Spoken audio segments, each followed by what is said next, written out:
Queridos amigos da Rádio Rio de Janeiro, sejam bem-vindos a mais um programa Escuta que aí vem história. Meu nome é Cristina Brito e aqui estamos semanalmente para vermos as histórias do espírito Humberto de Campos, o nosso irmão X, que nos foram trazidas através da mediunidade de Chico Xavier. Atualmente, estamos vendo as histórias do livro Reportagens de Além Túmulo, publicado pela Federação Espírita Brasileira. Vamos ver hoje a história de número 14, cujo título é Invocações Diretas. Invocações, o que são invocações? São quando chamamos o espírito à nossa presença de forma direta, chamando pelo nome. Isso é uma invocação. Kardec fazia invocações, vemos isto lá no livro Céu e Inferno, mas nós estamos no tempo de Kardec, a codificação já está a nosso serviço, do nosso bem, e não se recomenda hoje em dia, de forma alguma, o uso de invocações em reuniões mediúnicas, e aqui ele também as fazia, o nosso Casimiro Colasso, o nosso personagem, sozinho, já que ele era médium, fazia essas invocações também sozinho na sua casa.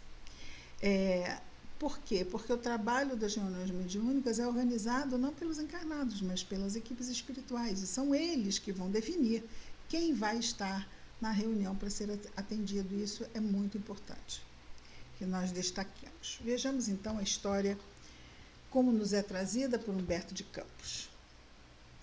Nos primeiros movimentos de intercâmbio com a esfera invisível, Casimiro Colasso experimentara sensações de indefinível inquietude. Aquelas comunicações com o além assombravam-no, quer dizer, maravilhavam-no, era uma coisa assim que ele nunca tinha imaginado. Povoavam-lhe a alma profundas indagações. Aquele novo mundo que se lhe descortinava aos olhos trazia maravilhosos mistérios, para cuja solução daria de bom grado todas as possibilidades terrestres. Ou seja, ele adoraria saber tudo que diz respeito a esse intercâmbio entre os dois mundos. Casimiro não se contentava com as reuniões de experimentação mediúnica da Casa Espírita. Num esforço metódico e gradativo, claro, um trabalho muito bem, não é, organizado e desenvolvido. Embora o arraigado amor à família vivia mentalmente muito distante dos deveres inadiáveis e justos. Viciado pela curiosidade doentia, esperava a noite com singular ansiedade. Ao regressar do estabelecimento bancário, após a luta do ganha-pão, trancava-se a sós no quarto, dilatando observações por catalogar conhecimentos novos no vasto círculo de entidades espirituais. Ou seja, ele como médium lá recebia comunicações. Longe de aceitar com proveito as manifestações espontâneas, não invocadas, espontâneas, preferia impor os próprios caprichos, perdendo-se em longas evocações diretas e ignorando sistematicamente se possuía credenciais ou merecimento para isso. Entre as entidades que costumava invocar impertinentemente, é como nós pedirmos a presença, vamos imaginar, de um embaixador na nossa casa, naquele momento. É uma impertinência isso, não é? Entre as entidades que costumava invocar impertinentemente, contava-se um velho tio, ex-sacerdote Leão Colasso, que partira do mundo anos antes. Padre, inteligente e devotado ao bem coletivo, Leão, que era o nome do tio, convertera-se em ídolo dos parentes. Por quê? Porque muitas vezes uma pessoa boa morre e muitos acham que ela foi para o céu, né? Está lá santo. Começa-se então a perturbar o pobrezinho ou a pobrezinha. convertera-se em ídolo dos parentes. Por isso mesmo, o sobrinho, ao menor obstáculo, utilizava a concentração pedindo-lhe esclarecimentos. O ex-sacerdote era obrigado a abandonar trabalhos sérios no plano de ação onde se localizava, quase sempre, para solucionar espantosas futilidades.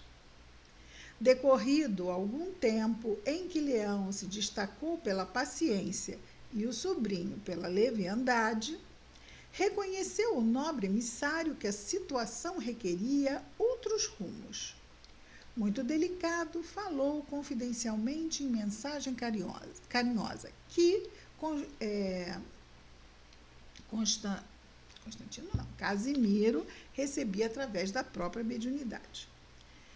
Meu filho, então seria uma psicografia.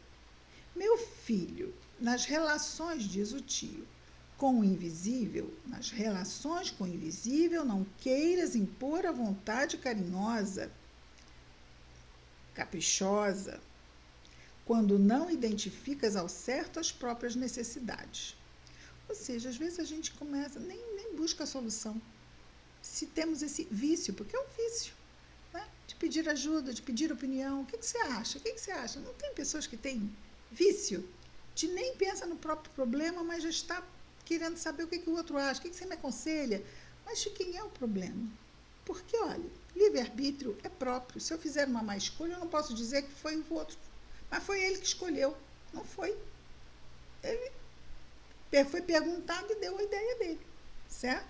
Mas somos nós que temos essa obrigação de escolher. Aqui ele está perguntando para o mentor, mas tem pessoas que perguntam para todo mundo.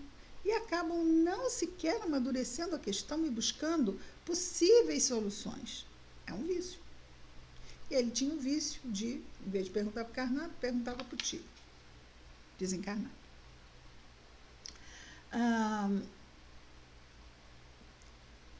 Meu filho, nas relações com o invisível, aqui eu tinha lido errado, vou refazer. Não queiras impor a vontade caprichosa, quando não identificas ao certo as próprias necessidades. Faze a prece, observa, medita e espera com paciência. Isso é para todos nós.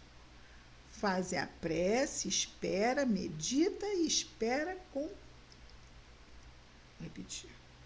Faze a prece, observa, medita eita, e espera com paciência. A oração e o esforço mental por si sós valem imensamente, ainda mesmo que não recebas conselhos diretos dos amigos. Por que invocar violentamente os desencarnados se não desconheces que eles também assumiram certas responsabilidades de serviço diante os desígnios de Deus? E aqui ele diz que não recebemos conselhos diretos, mas com certeza, se estamos em oração, vamos receber o quê? Conselhos indiretos, ou seja, conselhos pela via da intuição. E ele continua, o tio Leão.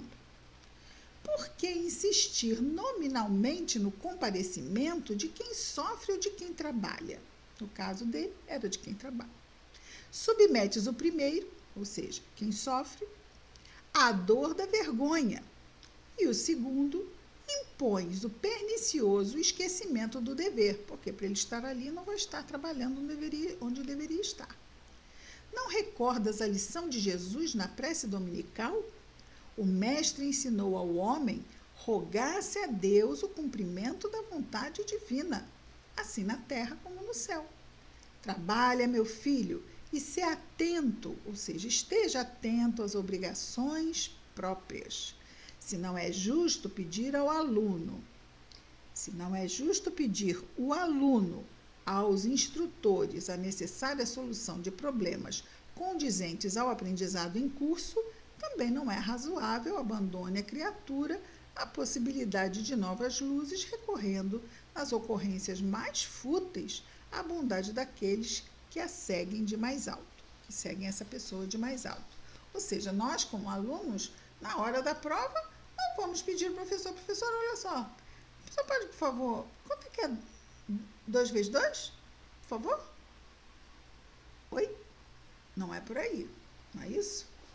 Os professores nos assistem, assim como os nossos mentores, mas não estão para resolver nossos problemas. Eles nos dão recursos para que nós mesmos os resolvamos. Organiza reuniões, continua observando os planos invisíveis, mas não esqueças a espontaneidade, ou seja, a própria iniciativa. Se o irmão infeliz bate à tua porta, consola-o. Se recebes a visita generosa de respeitável instrutor, pondera-lhe os conselhos e guarda-lhe a sabedoria. Aprende a interpretar os desígnios de Deus no local de serviço ou testemunho em que te encontres, nas horas mais diversas. O trabalho divino sempre requisitou devotamento, mas dispensa a provocação, por desnecessária e inconveniente. Isso é importante, não sermos inconvenientes.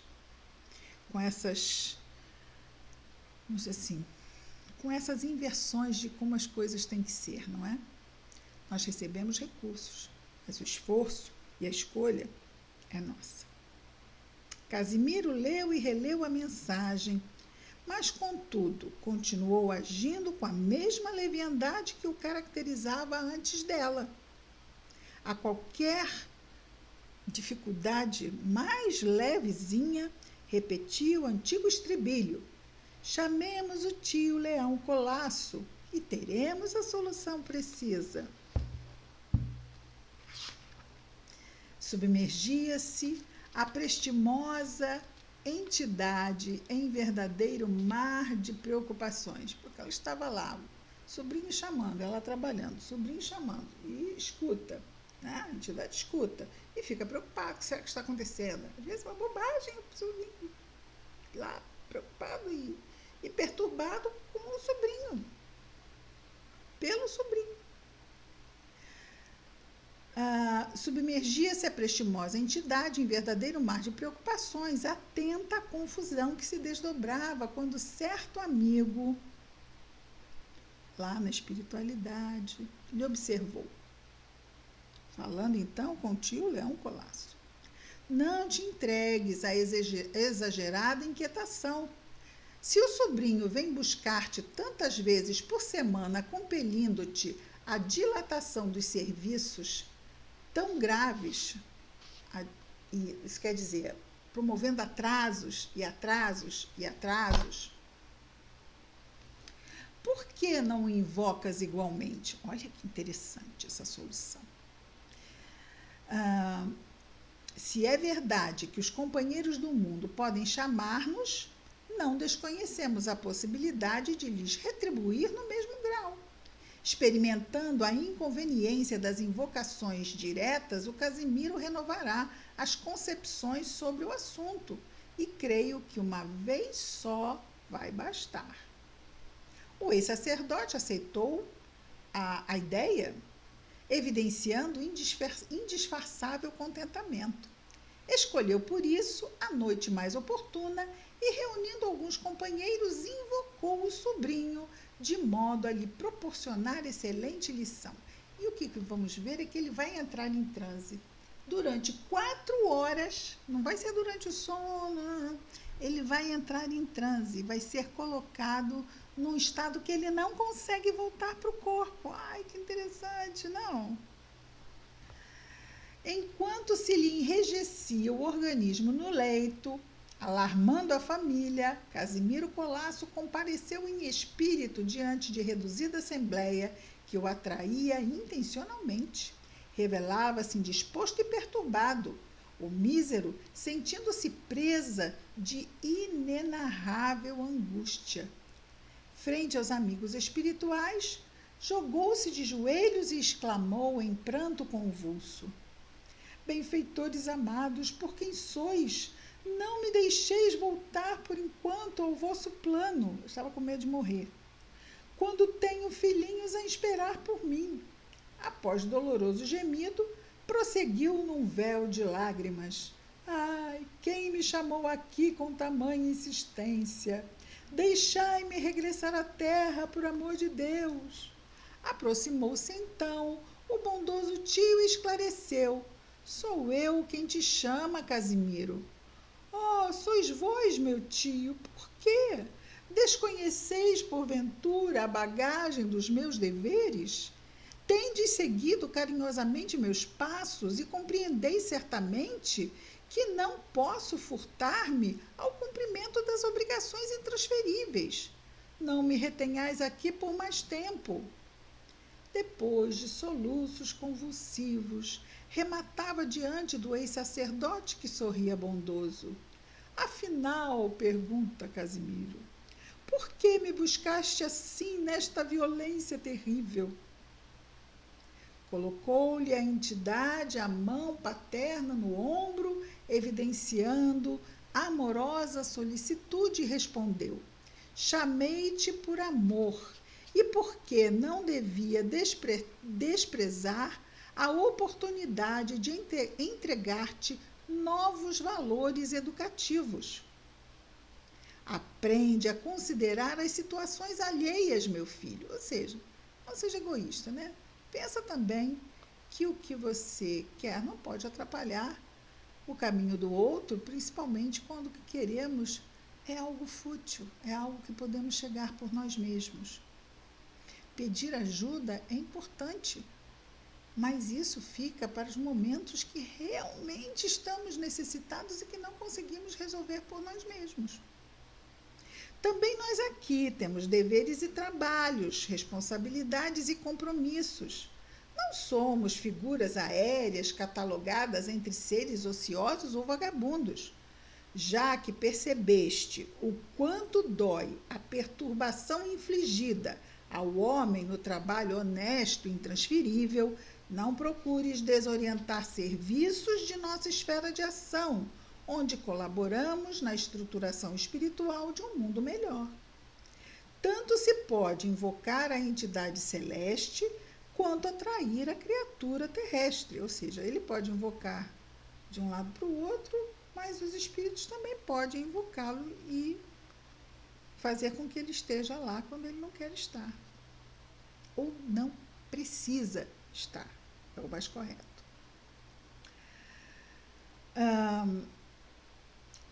Tanto se pode invocar a entidade celeste quanto atrair a criatura terrestre na mesma lei que rege o constante intercâmbio das almas. Não esqueças, pois, essas preciosas verdades. E, mergulhando o olhar penetrante no sobrinho angustiado, concluía: voltarás imediatamente ao serviço que Deus te confia no mundo. Entretanto, faze tudo por não esquecer a valiosa lição dessa noite.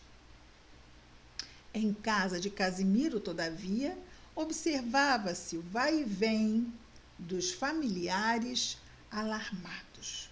Não conseguia acordar de jeito algum, ninguém conseguia acordá-lo. Por quê? Porque ele estava sendo mantido magneticamente afastado do corpo pelos mentores. Durante 4 horas permanecia o pobre rapaz no leito, pálido, ofegante, semimorto. Multiplicavam-se cataplasmas e injeções sob o olhar atento do médico que o assistia. Quando o suposto enfermo, porque ele não estava com nenhuma enfermidade, nós sabemos, não é? Então era suposto, revelou os primeiros sinais de melhora, o médico chamou em particular o seu pai e esclareceu, demonstrando justificada alegria. Felizmente o problema está resolvido. E o que pensa o senhor? Perguntou o pai ao médico. Trata-se de caso para observar. Aplicarei tratamento decisivo, pois, a meu ver, a moléstia tem todos os característicos de um fenômeno epileptoide, ou seja, ele estava achando que ele tinha epilepsia. Mas Casimiro Colasso, daí a 2 dias, estava refeito para o trabalho comum. E, embora não recordasse o ensinamento, senão na tela mágica de sonho mal definido, jamais se atreveu a repetir invocações diretas e nominais, renunciando à imposição da vontade caprichosa em relação ao plano invisível. Bela lição recebeu nosso Casimiro. Então, às vezes, eu conheci uma pessoa que sempre que tinha um problema chamava pelo paizinho, que tinha já falecido, e pedia a ele as coisas. E eu me lembro de que uma outra pessoa daquela família dizia: mas deixe seu pai em paz, sabe se ele pode ajudar, não está vendo que o está a perturbar? Isto acontece às vezes e não nos damos conta que os nossos queridos partem e às vezes achamos que eles passam a ser nossos anjos da guarda, quando o nosso anjo guardião está sempre conosco e às vezes não nos valemos dele e ficamos lá a perturbar muitas vezes. Talvez precisamos estar atentos os nossos amados que já partiram. Então, nós estamos, desde a semana passada, retornando. No mês de setembro, estaremos completando 8 anos do nosso programa Escuta que aí vem história, com muita alegria nessa jornada, desde a primeira vez que viemos à rádio, a convite do nosso querido Gerson Simões Monteiro, e é uma honra estar aqui na Rádio Rio de Janeiro. Pedimos que os nossos ouvintes, aproveitando aqui os poucos momentos que faltam, estejam nas redes da Rádio Rio de Janeiro, colaborem com a Rádio Rio de Janeiro, porque ela é uma ponte de luz entre os nossos corações e as esferas maiores. Que Jesus nos abençoe a todos. Semana que vem estaremos de volta com mais uma história do livro Reportagens de Além Túmulo. Muita paz a todos.